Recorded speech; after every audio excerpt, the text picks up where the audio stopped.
합독하시겠습니다. 에브라임의 불의가 봉함되었고 그 죄가 저장되었나니 해산하는 여인의 어려움이 그에게 임하리라. 그는 지혜 없는 자식이로다. 해산할 때가 되어도 그가 나오지 못하느니라. 내가 그들을 스올의 권세에서 속량하며 사망에서 구속하리니 사망아 내 재앙이 어디 있느냐? 스올아 내 멸망이 어디 있느냐? 뉘우침이 내 눈앞에서 숨으리라. 그가 비록 형제 중에서 결실하나 동풍이 오리니 곧 광야에서 일어나는 여호와의 바람이라. 그의 근원이 마르며 그의 샘이 마르고 그 쌓아둔 바 모든 보배의 그릇이 약탈되리로다.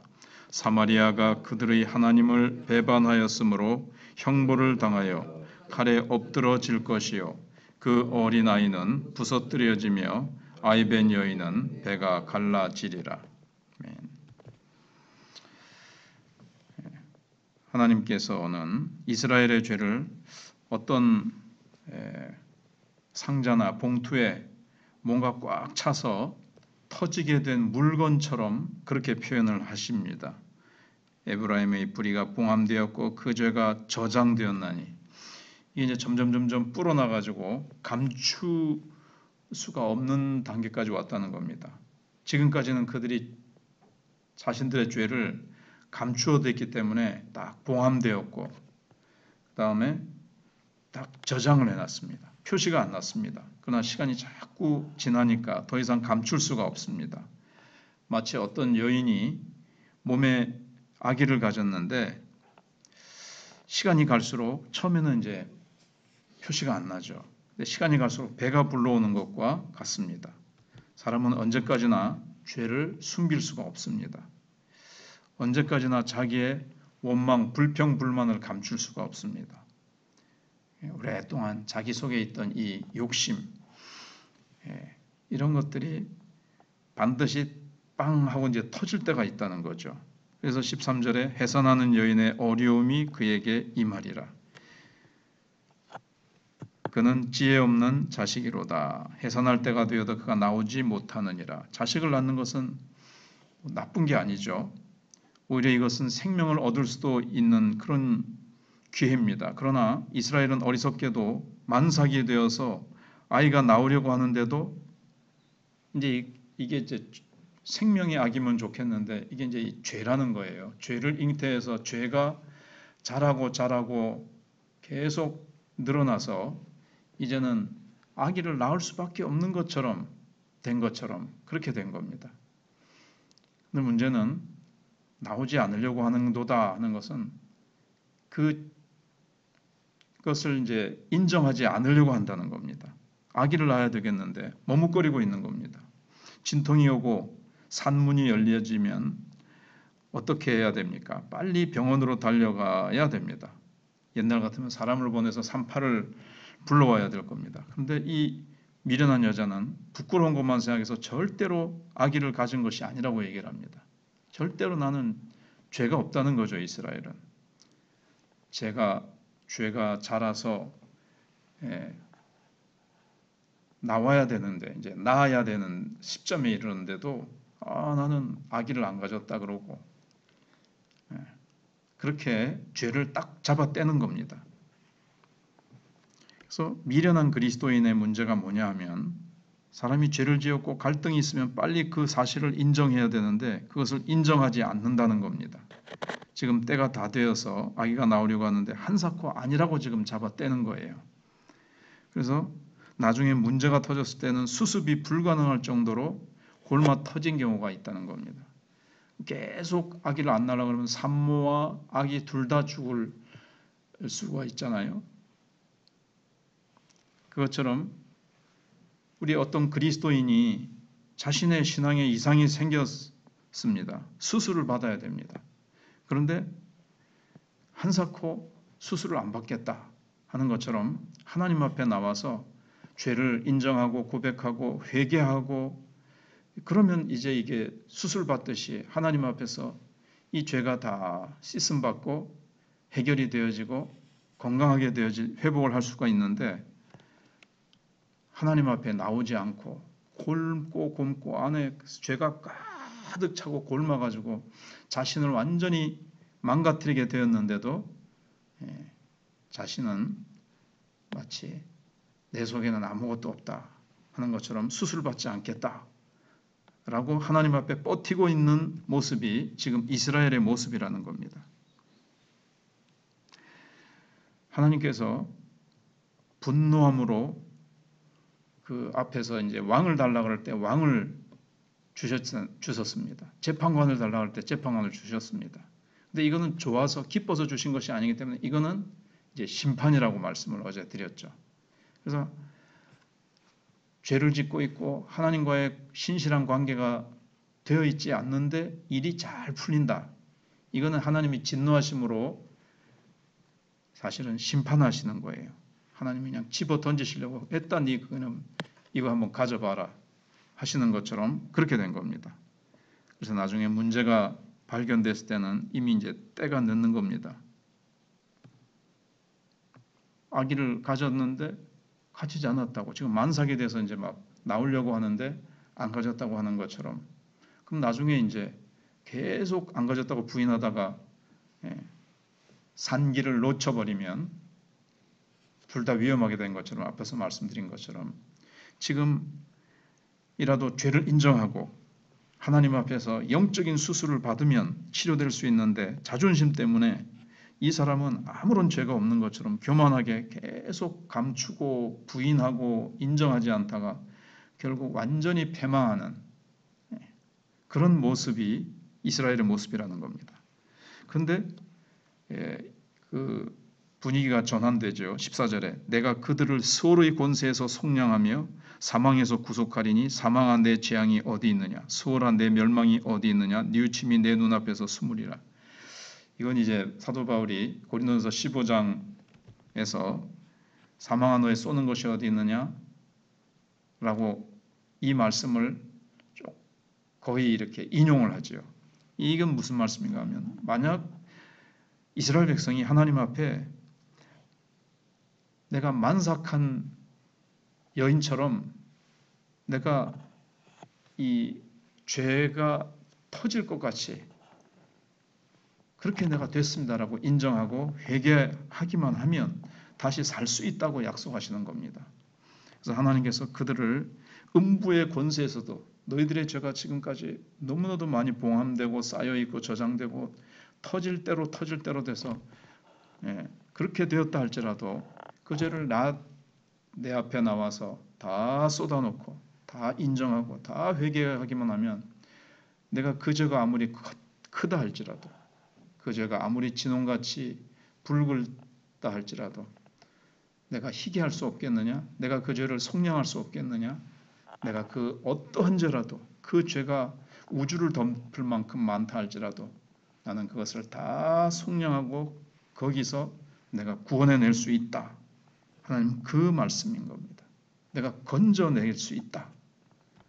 너희가 아무리 죄로 말미암아 지옥 밑바닥 같은 깊은 구렁텅이에 너희가 빠져 있다 할지라도 나는 너희들을 구원해낼 수 있다. 그러니까 하나님 앞에서 너무 늦은 것은 없다는 겁니다. 하나님께서는 우리가 말씀을 듣고 하나님께 돌이키기만 하면 그의 영혼과 전 삶을 소성시켜 주시겠다는 겁니다. 우리가 자신의 문제를 하나님 앞에 철저하게 회개하고 새로 살기로 결단할 때 살아납니다.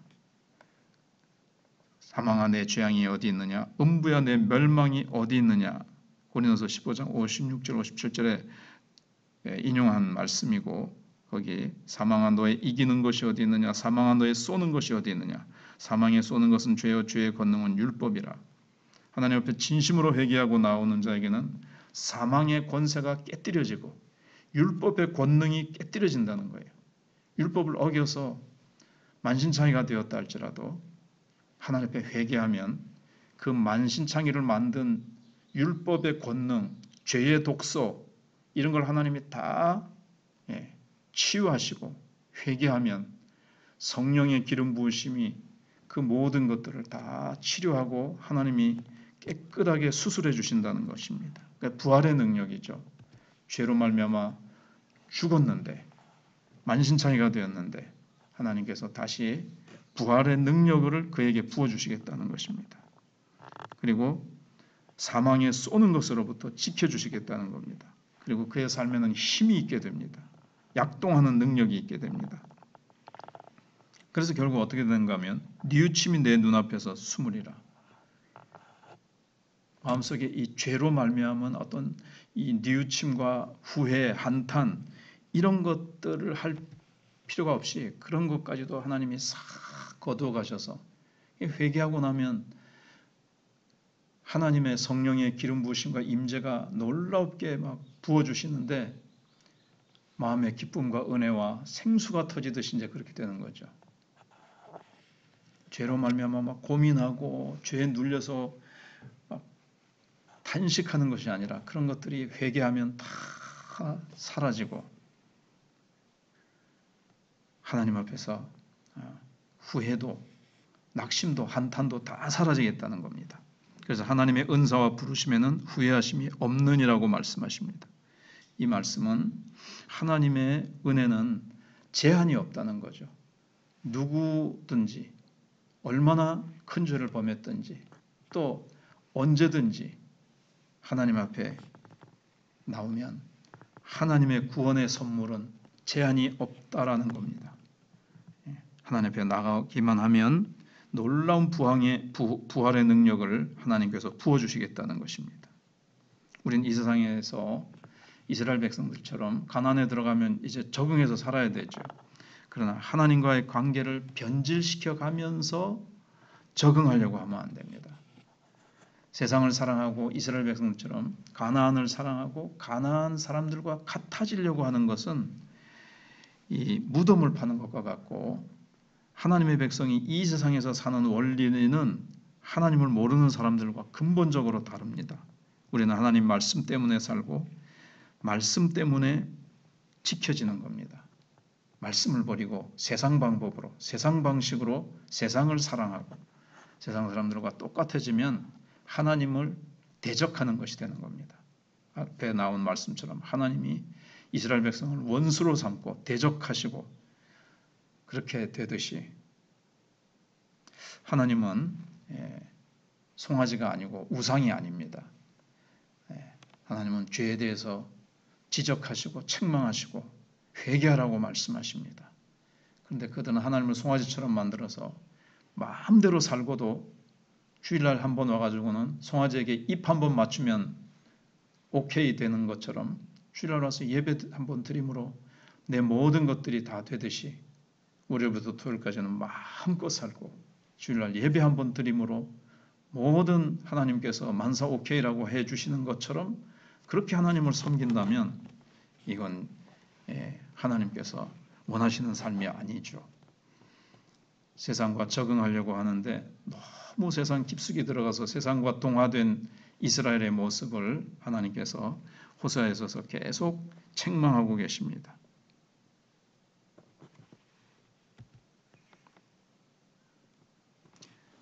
그래서 조금 전에 뒷부분에서 말씀드린 것처럼 신앙생활을 잘 제대로 안 하는데도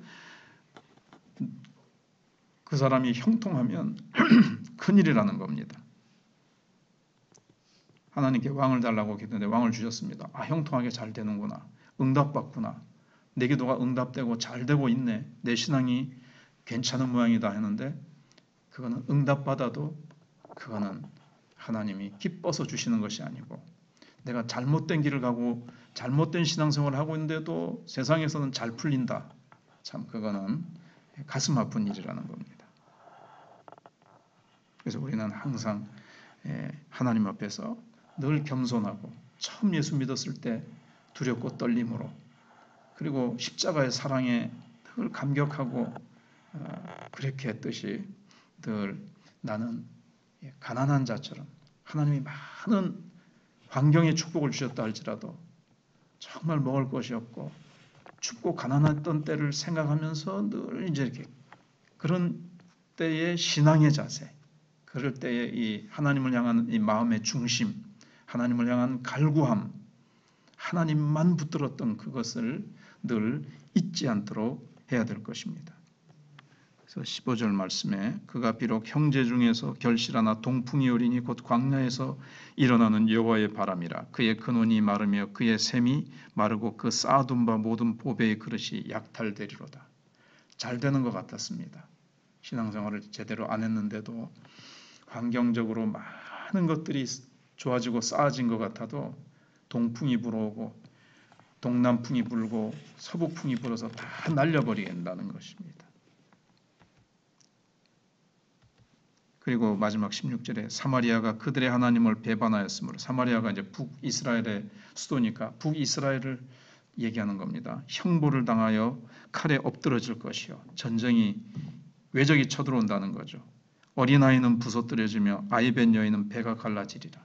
아수르 사람들은 너무나도 잔인해서 아이벤 여인의 배를 갈라버리고 그 아이를 반석에 내어치는 그런 무시무시한 잔혹한 자들인데, 그런 자들을 끌어다가 하나님이 심판하시겠다는 겁니다. 얼마나 참혹합니까? 근데 하나님께서는 지금이라도 회개하면 이러한 너희들이 지은 죄값에 대한 그 보응이 오지 않으니까 지금이라도 회개하라, 회개하라. 하나님이 그렇게 이제 지금 말씀하시는 것입니다. 기도하겠습니다.